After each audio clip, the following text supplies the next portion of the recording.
ನನ್ನ ಮಿತ್ರರಾದಂತಹ ಸಿರಾಜ್ ಅವರು ಮತ್ತು ಶ್ರೀನಿಧಿ ಅವರು, ಇವರು ದುಬೈ ನಿವಾಸ. ದೇಶದ ಯಾವುದೇ ಮೂಲೆಯಲ್ಲಿ ದುಬೈಗೆ ಹೋಗತಕ್ಕಂಥ ಯಾವುದೇ ಕಾರ್ಯಕ್ರಮಗಳಿರುವ ಅದನ್ನು ಸುಮಾರು 15-16 ವರ್ಷಗಳಿಂದ ಬಹಳ ಅಚ್ಚುಕಟ್ಟಾಗಿ ಅವರು ಈ ಒಂದು ಕನಸಿಟ್ಕೊಂಡಿದ್ರು. ನಾವು ಯಾಕೆ ಒಂದು ಕಲಾವಿದರಿಗಿರ್ಬೋದು, ತಂತ್ರಜ್ಞರಿರ್ಬೋದು, ಅವ್ರಿಗೆಲ್ಲ ನಾವು ಯಾಕೆ ಇಲ್ಲಿ ಆನಿವಾಸಿ ಕನ್ನಡಿಗರಾಗಿ ಅದರ ಮೊದಲೇ ಹೆಜ್ಜೆನೇ ಈ ಒಂದು ಕರ್ನಾಟಕ ಸೆಲೆಬ್ರಿಟಿ ಲೀಗ್. ಅದು 28ರಿಂದ ಏಪ್ರಿಲ್ 28ರಿಂದ ಮೇ 3 ತನಕ ದುಬೈನ ಶಾರ್ಜಾ ಕ್ರಿಕೆಟ್ ಕ್ರೀಡಾಂಗಣದಲ್ಲಿ ನಡೀತಾ ಇದೆ.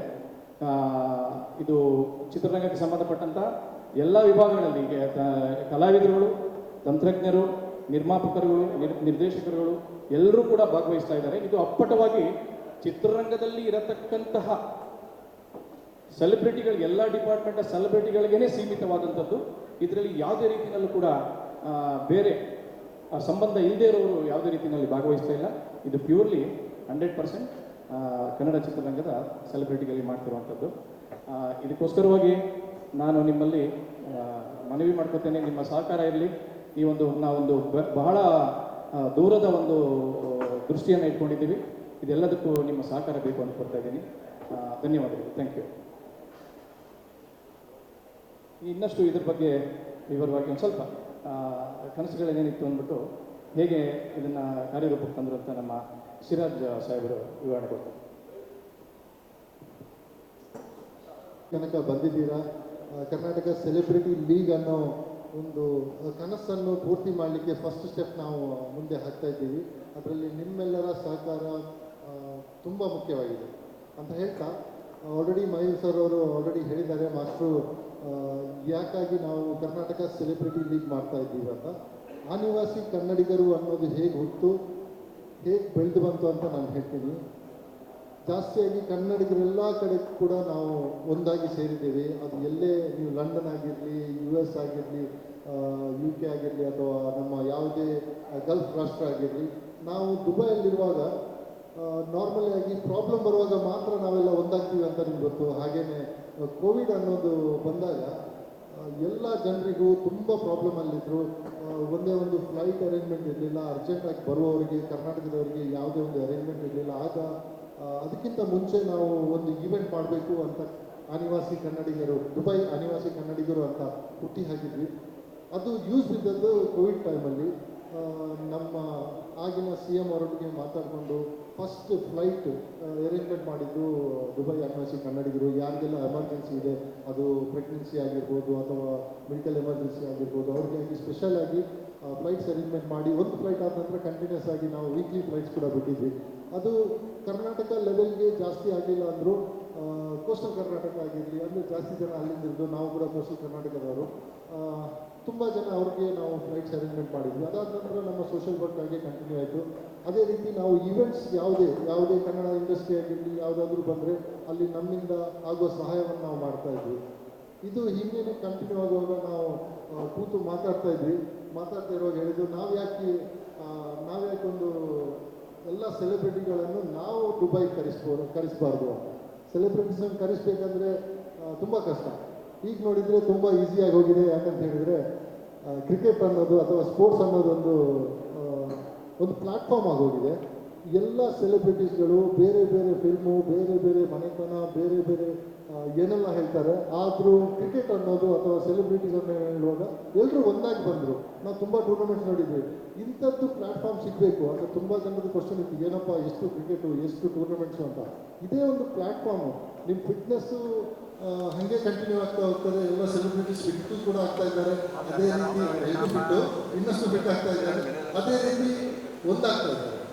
ಇದೇ ನೀವು ನೋಡ್ತಾ ಹೋದರೆ ಫಸ್ಟಿಂದ ಹೇಳ್ತಾ ನೋಡೋರು ನಮ್ಮ ರಾಜ್ಕುಮಾರ್ ಸರ್ ಅವ್ರು ಹೇಳ್ತಾ ಇರೋದು ಅದೇ, ಎಲ್ಲರೂ ಒಂದಾಗಬೇಕು ಅಂತ.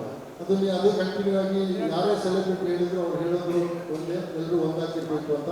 ಅದೇ ಸೆಲೆಬ್ರಿಟಿ ಅವ್ರನ್ನ ಒಂದು ಮಾಡಲಿಕ್ಕೆ ನಮಗೂ ಒಂದು ಚಾನ್ಸ್ ಸಿಗಲಿ, ಎಲ್ಲರೂ ಒಂದೇ ಪ್ಲ್ಯಾಟ್ಫಾರ್ಮಲ್ಲಿ ನೋಡುವಂಥ ಕರ್ನಾಟಕ ಸೆಲೆಬ್ರಿಟಿ ಲೀಗ್ ಅಂತ ನಾವು ಅನೌನ್ಸ್ ಮಾಡಿದ್ವಿ. ಮೇಯ್ನಾಗಿ ಶ್ರೀನಿಧಿ ಅವರಿದ್ದಾರೆ. ಅವರು ಅದರದ್ದು ಫಸ್ಟಿಗೆ ಅದರದ್ದು ಸ್ಟೆಪ್ ತಗೊಂಡು ಅದಕ್ಕೆ ಮುಂದೆ ಹೋದರು. ನಾವು ಕ್ರಿಕೆಟ್ ಅಂತ ನಮ್ಮ ಕಂಪನಿ ಇದೆ, ಆ ಥ್ರೂ ಅಲ್ಲಿ ನಾವು ಕೂಡ ಜಾಯ್ನ್ ಆಗಿ ಅದನ್ನು ಕಂಟಿನ್ಯೂ ಮಾಡ್ತಾ ಇದ್ದೇವೆ. Thank you.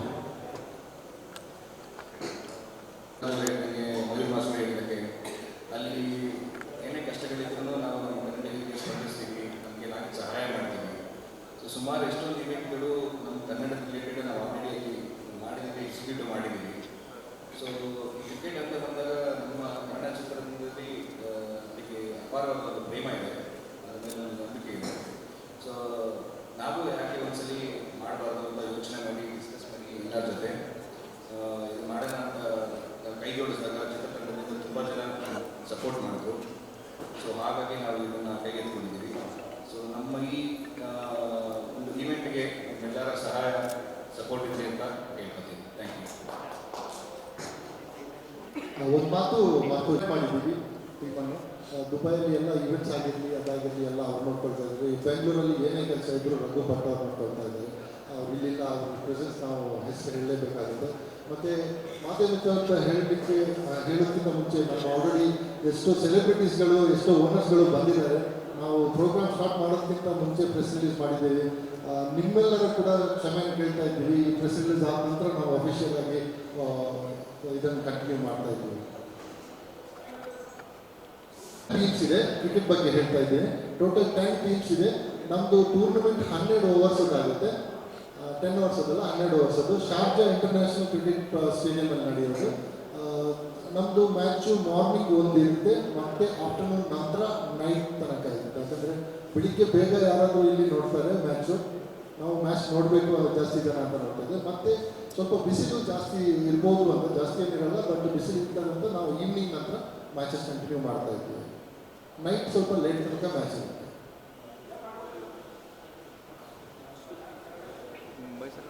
ಹೇಳಿ, ಕನ್ನಡದಲ್ಲೇ ಮಾಡಬೇಕು ಅಂತ ಟೂರ್ನಮೆಂಟ್ ಮಾಡಬೇಕು ಅಂತ ಆಸೆ ಎಲ್ರಿಗೂ ಕರ್ನಾಟಕದಲ್ಲಿ. ಆದರೂ ನಾವು ಅನಿವಾಸಿ ಕನ್ನಡಿಗರು ಸರ್, ದುಬೈಯಲ್ಲಿರೋರು, ಅವರಿಗೆ ಸೆಲೆಬ್ರಿಟಿಯನ್ನು ನೋಡಬೇಕು, ಅವ್ರು ಆಡೋದನ್ನು ನೋಡಬೇಕು, ಅಲ್ಲಿ ಅವರಿಗೆ ಇಲ್ಲಿ ಬರ್ಲಿಕ್ಕೆ ಕಷ್ಟ ಆಗುತ್ತೆ ಅಂತ ನಾವು ಅಲ್ಲಿ ಮಾಡ್ತಾ ಇರೋದು.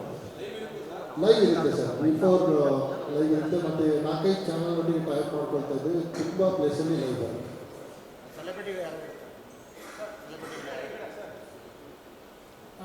ಅಣ್ಣ ಸೆಲೆಬ್ರಿಟಿ ಅದು ಆಲ್ಮೋಸ್ಟು ಟೆಕ್ನಿಷಿಯನ್ ಅನ್ನೋ ಒಂದು 30% ಅನ್ನೋದು ಬಿಟ್ಟರೆ ಇನ್ನೆಲ್ಲ ಸಪೋರ್ಟಿಂಗ್ ಕ್ಯಾರೆಕ್ಟರ್ ಇರ್ಬೋದು ಮತ್ತು ಸೆಲೆಬ್ರಿಟೀಸ್ ಅನ್ನೋ ಒಂದು ಇದಿರುತ್ತೆ.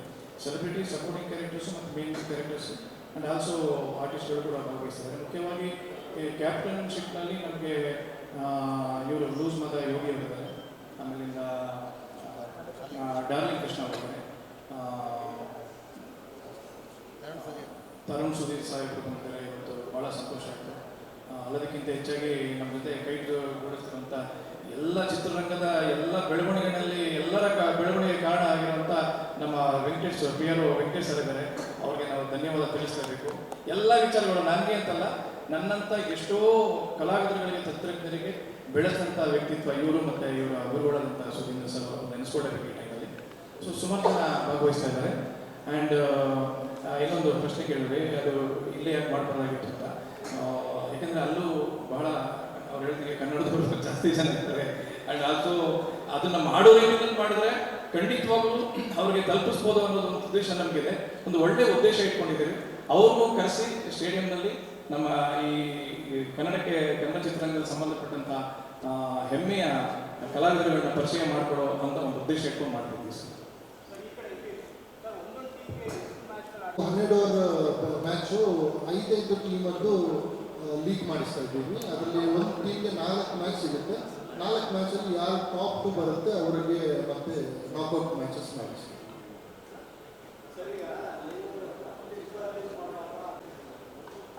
ಸರ್, ಕನ್ನಡ ಅನ್ನೋದು ನಮ್ಮ ಮನಸ್ಸಿನಲ್ಲೇ ಇದೆ. ನಾವು ಅನಿವಾಸಿ ಕನ್ನಡಿಗರಂತಲೇ ಹೆಸರಿಟ್ಟದ್ದು ಅದಕ್ಕೆ. ಯಾವತ್ತೂ ಏನಿದ್ರು ಅನಿವಾಸಿ ಕನ್ನಡಿಗರು ನಾವು ಹೇಳ್ತಾ ಇದ್ದೀವಿ. ಈಗ ಅನಿವಾಸಿ ಕನ್ನಡಿಗರು ನಾವು ದುಬೈಯಲ್ಲಿ ಕನ್ನಡಿಗರಿಗಾಗಿ ಹುಟ್ಟಿಸಿದ ಸಂಘ ಅದು.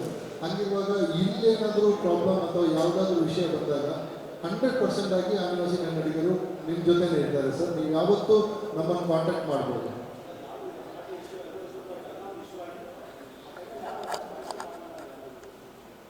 ಅದು ಅನಿವಾಸಿ ಕನ್ನಡಿಗರು ಕರ್ನಾಟಕಕ್ಕೆ ಬಂದು ಮಾಡ್ತಾ ಇರುವ ಪ್ರೋಗ್ರಾಮ್ ಫಸ್ಟ್ ಸರ್. ಕರ್ನಾಟಕ ಇಲ್ಲಿಗೆ ಬಂದು ನಮ್ಗೆ ಈ ವಿಷಯ ನಾವು ನಮ್ಮ ಸೋಷಿಯಲ್ ಮೀಡಿಯಾದಲ್ಲಿ ನೀವು ನೋಡಿಕೊಂಡ್ರೆ 100% ಆಗಿ ನಾವು ಯಾವತ್ತೂ ನಮ್ಮ ಟೀಮಲ್ಲಿ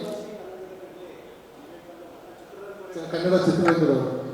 ಆ್ಯಕ್ಚುಲಿ ಇದನ್ನು ನಾವು ಇತಿಹಾಸನ ಗಮನಿಸಕ್ಕೆ ಹೋದರೆ ನಾನು ಆಲ್ಮೋಸ್ಟ್ ನಾನು ಚಿತ್ರರಂಗಕ್ಕೆ ಬಂದು ಒಂದು 28 ವರ್ಷ ಆಗಿದೆ. ಚಿತ್ರರಂಗ ಅನ್ನೋದು ಈ ರಾಜಕೀಯವನ್ನು ತೆಗೆದು ಪಕ್ಕಕ್ಕಿಟ್ಟರೆ ಚಿತ್ರರಂಗ ಕನ್ನಡ ನಾಡು ಮತ್ತು ಕನ್ನಡ ನುಡಿ ನಡೆ ಈ ಒಂದು ನೆಲಕ್ಕೆ ಸಂಬಂಧಪಟ್ಟಂಥ ಯಾವುದೇ ವಿಚಾರಗಳಲ್ಲೂ ಕೂಡ ರಾಜಕೀಯ ಇಲ್ಲದಂತಹ ಬಹಳ ಕಾರ್ಯಕ್ರಮಗಳನ್ನ ಮಾಡಿದೆ, ಹೋರಾಟಗಳನ್ನ ಮಾಡಿದೆ. ಅದಕ್ಕೆ ನೀವು ಸಾಕ್ಷಿ ಇದ್ದೀರಾ. ಆಮೇಲೆ ಇಲ್ಲಿ ಈ ಒಂದು ಕರ್ನಾಟಕದ ಕಲಾವಿದರುಗಳು, ತಂತ್ರಜ್ಞರುಗಳು ಈ ಯಾವುದು ನೆಲಕ್ಕೆ ಜಲಕ್ಕೆ ಮತ್ತು ನುಡಿಗಾಗಿ ಹೋರಾಟ ಮಾಡಿದ್ದಾರೆ ಅಲ್ಲೆಲ್ಲೂ ಕೂಡ ರಾಜಕೀಯ ಒಂದು ಇಂಟರ್ಫಿಯರ್ ಆಗಿದೆ. ಆಗಿದೆ ಅಂತ ನಿಮಗೂ ಗೊತ್ತು. ಇವತ್ತು ಮಾಡ್ತಾನೆ ಇದ್ದೀವಿ, ಮುಂದೇನು ಮಾಡ್ತಾನೆ ಇದ್ದೀವಿ. ಯಾಕೆ ಅಂತ ಹೇಳಿದ್ರೆ ಕನ್ನಡ ನಮ್ಮ ಉಸಿರು, ನಮ್ಮ ಅಸ್ಮಿತೆ. ಇದನ್ನು ಹೇಳ್ಕೊಳ್ಳೋದು ನಮ್ಗೆ ಭಾಳ ಹೆಮ್ಮೆ ಇದೆ. ಹೇಳಬೇಕು ಅಂದರೆ ಈ ಕ್ರೀಡೆ ಅನ್ನೋದು ಒಂದು ಸುಮಾರು ವರ್ಷಗಳ ಹಿಂದೆ ಡೆಲ್ವಿ ಕಪ್ ಅಂತ ಶುರುವಾಯಿತು. ಅದು ಕರ್ನಾಟಕ ಚಲನಚಿತ್ರ ನೃತ್ಯ ನಿರ್ದೇಶಕರ ಮತ್ತು ನೃತ್ಯ ಕಲಾವಿದರ ಸಂಘದಿಂದ ಪ್ರಾರಂಭ ಆಗಿದ್ದು. ಅದಾದ ನಂತರದಲ್ಲಿ ಚಿತ್ರರಂಗಕ್ಕೆ ಸಂಬಂಧಪಟ್ಟವರು ಎಲ್ಲರೂ ಭಾಗವಹಿಸಿದರು. ವೆಂಕಟೇಶ್ ಸರ್ ಉದಾಹರಣೆ ಸರ್. ಅದಾದ ನಂತರದಲ್ಲಿ ರಾಜ್ ಕಪ್ ಅಂತ ಶುರುವಾಯಿತು. ಅಲ್ಲಿಂದ ಕ್ರಿಕೆಟ್ ಶುರುವಾಗಿ ಅದು ಕಬಡ್ಡಿ ಬಂದಿದೆ, ಲಗೋರಿ ಆಡಿದ್ದಾರೆ, ಮತ್ತು ಬಾಕ್ಸ್ ಕ್ರಿಕೆಟ್ ಆಡಿದ್ದಾರೆ, ಮತ್ತು ಶಟಲ್ ನಡೀತಾ ಇದೆ. ಈಗ ಶಟಲ್ ಕೂಡ ಒಳ್ಳೊಳ್ಳೆ ಟೂರ್ನಮೆಂಟ್ಸ್ ನಡೀತಾ ಇದೆ. ಸೊ ಈಗ ಕ್ರೀಡೆಯಲ್ಲಿ ಭಾಗವಹಿಸುವ ಮೂಲಕ ಆಕ್ಟಿವಿಟೀಸ್ನಲ್ಲಿ ಎಲ್ಲರೂ ಹೇಳಬೇಕು ಅಂತಂದರೆ ತುಂಬ ಫಿಟ್ನೆಸ್ಸು ಚೆನ್ನಾಗಿದೆ, ಆರೋಗ್ಯವನ್ನು ಕಾಪಾಡ್ಕೊಳ್ಳೋಕ್ಕಾಗ್ತಾ ಇದೆ. ಒಂದಲ್ಲ ಒಂದು ರೀತಿಯಲ್ಲಿ ಡೈಲಿ ಅವ್ರಿಗೆ ಯಾವುದಾದ್ರು ಒಂದು ಕ್ರೀಡೆ ಚಟುವಟಿಕೆಯಲ್ಲಿ ಭಾಗವಹಿಸ್ತಾ ಇದ್ದಾರೆ. ಆದರೆ ಇನ್ನೊಂದೇನು ಅಂತ ಹೇಳಿದ್ರೆ ಎಲ್ಲೂ ಇವತ್ತರೆಗೂ ಯಾವುದೇ ನಿರ್ದೇಶಕರಾಗಲಿ ಮತ್ತು ಯಾವುದೇ ನಿರ್ಮಾಪಕರಾಗಲಿ ಈ ಕ್ರೀಡೆಯಿಂದ ನಮ್ಮ ಚಿತ್ರೀಕರಣಕ್ಕೆ ತೊಂದರೆ ಆಗಿದೆ ಅನ್ನೋದಾಗಲಿ ಬೇರೆ ರೀತಿಯಲ್ಲಿ ಯಾವುದೇ ರೀತಿ ಹೇಳಿಲ್ಲ. ಯಾಕಂದರೆ ಒಂದಲ್ಲ ಒಂದು ರೀತಿಯಲ್ಲಿ ಎಲ್ಲರೂ ಫಿಟ್ ಆಗಿದ್ದಾರೆ ಮತ್ತು ಆರೋಗ್ಯವಾಗಿದ್ದಾರೆ.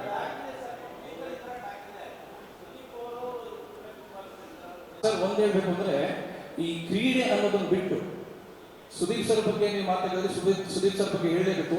ಕ್ರೀಡೆ ಅಂದರೆ ಅವ್ರಿಗೆ ಪ್ರಾಣ. ಕ್ರೀಡೆ ಬಿಟ್ಟು ಚಿತ್ರರಂಗಕ್ಕೆ ಬಹಳ ಮಾಡಿದ್ದಾರೆ ಸರ್ ಅವರು. ಈಗಲೂ ಮಾಡ್ತಾನೆ ಇದ್ದಾರೆ ಅವರು. 28 ವರ್ಷಗಳ ವಿಶ್ರಾಂತಿ ಇಲ್ಲದಂಥ ಕಲಾಜೀವನ ನಡೆಸ್ಕೊಂಡು ಬಂದಿದ್ದಾರೆ ಅವರು. ಆಮೇಲೆ ಇನ್ನೊಂದು ಹೇಳ್ತೀನಿ ಕೇಳಿ, CCL ಮೂಲಕ ಅಲ್ಲ ಸರ್, CCL ಮೂಲಕ ಅವರು CCL ಆಟಗಾರರಿಗೆ ಬರ್ತಿದ್ದಂಥ ಸಂಭಾವನೆಯನ್ನು ಕಲಾವಿದರ ಕಟ್ಟಡಕ್ಕೆ ಸತತವಾಗಿ 5 ವರ್ಷಗಳ ಕಾಲ ನೀಡಿದ್ದಾರೆ ಸರ್. CCL ಭಾಗವಹಿಸಿದಂಥ ಯಾವ ಆಟಗಾರರು ಸಂಭಾವನೆ ಪಡಲಿಲ್ಲ. ಅದರಲ್ಲಿ ನೇರವಾಗಿ ಅದು ಕಲಾವಿದರ ಕಟ್ಟಡಕ್ಕೆ ಹೋಗ್ತಾ ಇತ್ತು ಫಂಡು. ಆ ಥರನೂ ಸುದೀಪ್ ಸರ್ ಸೇವೆ ಮಾಡಿದ್ದಾರೆ ಸರ್. ಅವರು ಮಾಡ್ತಾನೆ ಇದ್ದಾರೆ. ಇನ್ನೂ ಆಲ್ಮೋಸ್ಟ್ ಎಲ್ಲ ಒಂದಲ್ಲ ಒಂದು ರೀತಿ ಮಾಡ್ತಿದ್ದಾರೆ ಸರ್. ಇದು ಒಂಥರ ಹೇಳ್ಬೇಕು ಅಂತಂದರೆ ಮಾರುಕಟ್ಟೆ ಬಗ್ಗೆ ಮಾತಾಡಲಿಕ್ಕಾಗುತ್ತೆ. ಅದು ಮಾತಾಡೋಕ್ಕಾಗಿ ತುಂಬ ಟೈಮ್ ತಗೊಳುತ್ತೆ. ಆದರೆ ಈಗ ನಿಮಗೆ ಗೊತ್ತು, ಒಂದು ಹಲವಾರು ಚಿತ್ರಗಳು ಈಗ ನಮ್ಮದು ಕನ್ನಡ ಚಿತ್ರಗಳು ವಿಶ್ವದಾದ್ಯಂತಹ ಅಂದರೆ ಎಲ್ಲೆಲ್ಲಿ ಸ್ಕ್ರೀನ್ಸ್ಗಳಿದೆ ಅಂತಾರಾಷ್ಟ್ರೀಯವಾಗಿ ಅಲ್ಲೆಲ್ಲನೂ ಕೂಡ ರಿಲೀಸ್ ಆಗ್ತಾ ಇದೆ. ಈಗ ಒಂದು ಪ್ರಾರಂಭ ಆಗಿದೆ ಸರ್. ಅದು ಕಂಟಿನ್ಯೂ ಆಗುತ್ತೆ.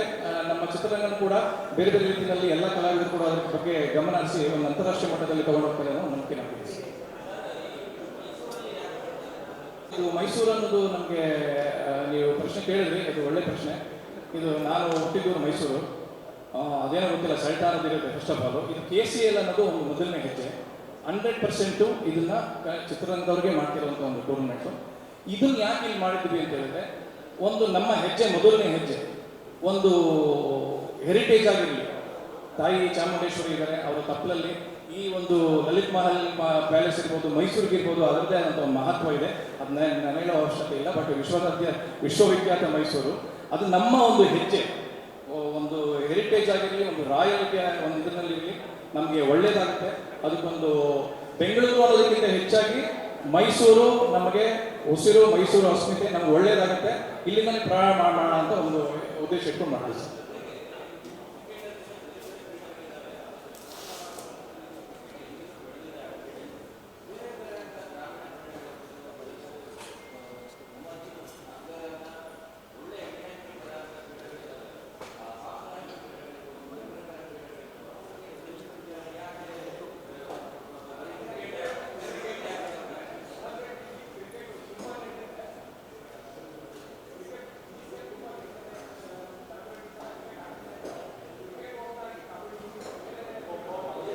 ಎಸ್ ಗೊತ್ತಾಗ್ತದೆ. ನೀವು ಹೇಳಿದ ಉದ್ದೇಶ ಕ್ರಿಕೆಟ್ಗೆ ಯಾಕೆ ಜಾಸ್ತಿ ಇದಾಗ್ತದೆ. ಕ್ರಿಕೆಟ್ ಹೌದು, ನಮ್ಮ ಕ್ರಿಕೆಟ್ ಅನ್ನೋದು ನಮ್ಮ ದೇಶದ ಜನರ ರಕ್ತಗಳಲ್ಲಿ ಸೇರ್ಕೊಂಡ್ಬಿಟ್ಟಿದೆ.